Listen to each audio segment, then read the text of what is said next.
Can you walk us through kind of the big steps, the actions that a team needs to get their hands around to implement Scrum for hardware? Okay. So the steps from some point of view are quite similar regardless if you do hardware or software. Okay. Mm-hmm. So the first step I recommend, and many books, literature about agility recommend, is starting from business. So you need to involve top management, have a robust discussion of what brings value to our company, and identify the value streams. I normally invite the management to divide the value streams of the company, identifying the ones that are just the cash cow, the things that are paying our bills today, the rising star, the things that we hope will pay our bills tomorrow, and probably you have some product that are end of life. Mm-hmm. So you need to find a good area where to start implementing Scrum, learn from that, and then gradually extend to the rest of the company. In order to start safely, I would recommend to not start from the cash cow, right? Because you can't make a mistake there, right? So you can't choose something that is irrelevant. It needs to be something relevant. So something in the middle.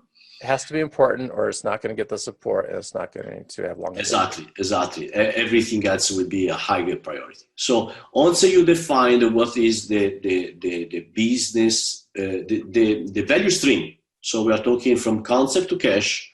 The value stream we want to address with Scrum and Agile. We do a sort of mapping, a sort of value stream mapping, and for every step of the value stream mapping, we try to find out what are the competencies, the skills you need for each step in order to produce value.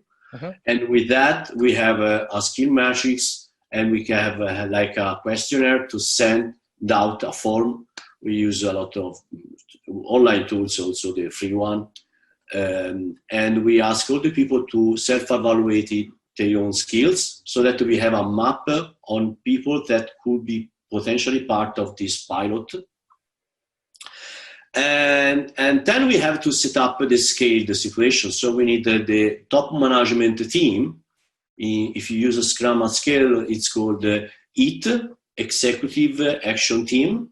That is the top team that can fix all the impediments at organizational level. Okay. And also we will need some executive meta Scrum, so a team prioritizing the business side. These medium-sized companies, they tend to be the same people. So basically it's still one team. But big companies, we tend to have different people. One more for impediments and processes, the other for business. At that point, we have to train everybody. Crucial is to train managers, because Scrum for hardware is not so different from software, but in some way it's harder. It's physical stuff. You have to buy machinery and tools that can be very expensive. So very often you have to take a bold decision that middle management can do alone. So you need somebody from top on board. So having some training, avoid some mistakes, and also save money, because otherwise you need the agile coach there every day. So having already the management very well aware about what agile is and how it works, save a lot of time and I think also money. At that point, you start the initiative just like a software team. So I suggest to do the lift off, like in Diana Larsen, Ashley Nee's book, and start the Scrum team, and also every impediment being raised to the executive action team and fixed. And the difference in hardware is that you have to pay attention to space and tooling way much more than in software. So very common, I have to, before starting everything, we need to move people from a room to another to make space, because companies organized in silos, they have less use of space.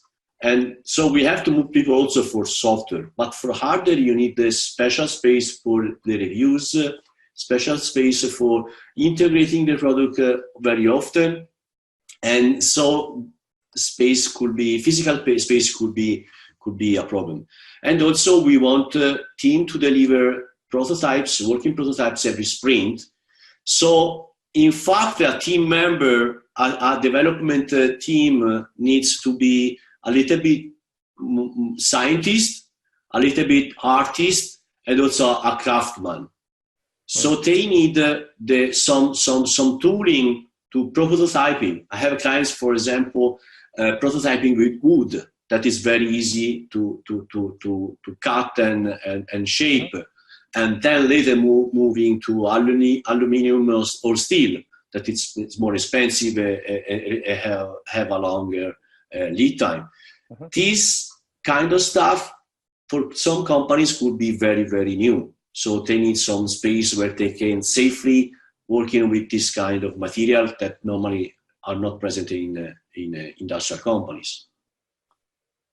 So that's, I think, okay. That's excellent. Basics, yeah. Yeah, if that's the basics, then we have a lot to dive into. So, because it gets more complicated, perhaps. So that really starts from the business perspective. You said to identify where we are now with projects and products, and what might be that rising star, I think, is where we put our focus, right? That rising star project to say, this is a good candidate for a Scrum for Hardware sort of project. We identify that. That work is really important just to get people on the same page, because probably the number one issue I run into with organizations from a product perspective is not alignment in the priorities, the objectives, the goals. And you mentioned, most organizations are siloed, that there's not alignment in how to use the resources, and especially around a new product, and getting everyone on the same page is really important. So identifying the value stream components of what makes this a valuable product, and what skills need to go into that. Okay, so we're getting the structure put into place.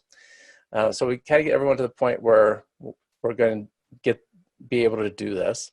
You said that having a team and an organization that is already using Scrum makes this easier. So did I hear that right? No, I mentioned that the important is that management, when you start, they know already about Scrum. So, or they got trained for that situation, or they have previous experience. If they don't have a previous experience, a good training would be helpful. It needs to be a good Scrum. Let's say this. There is a lot of companies saying we are doing Scrum, and then you go seeing, and you don't see not even the 11 rules respected. Right. So Scrum is very simple. It's a very simple process framework, just 11 rules and a lot of practices that you can add to make it work.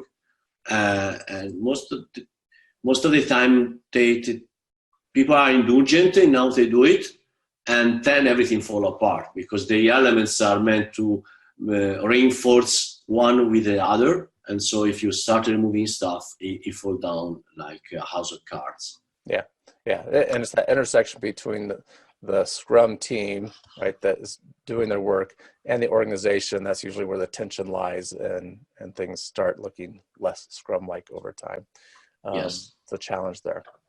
Okay. And you talked about, because we're going to be doing iterations here, we're doing some prototyping that might not be what we've done before. We need some new equipment, dedicated space to make this work. Prototyping is really important. We've talked about prototyping a few times on this podcast, and we can use it in all kinds of ways, right? For software products too, it's useful to just build an early physical prototype of something that you can interact with, because our brains work differently when we're interacting with something physical. Obviously for hardware, that's the domain. And I've seen wood used, as you mentioned. Foam is great if you can, because it's so easy to cut, to work with foam, if that offers enough rigidity for what you're doing. And then you can move up from there, right? Lots of people have 3D printers, and now we can have 3D printers in different kinds of materials, and it's lots of possibilities. We just add cost each level we go up, right?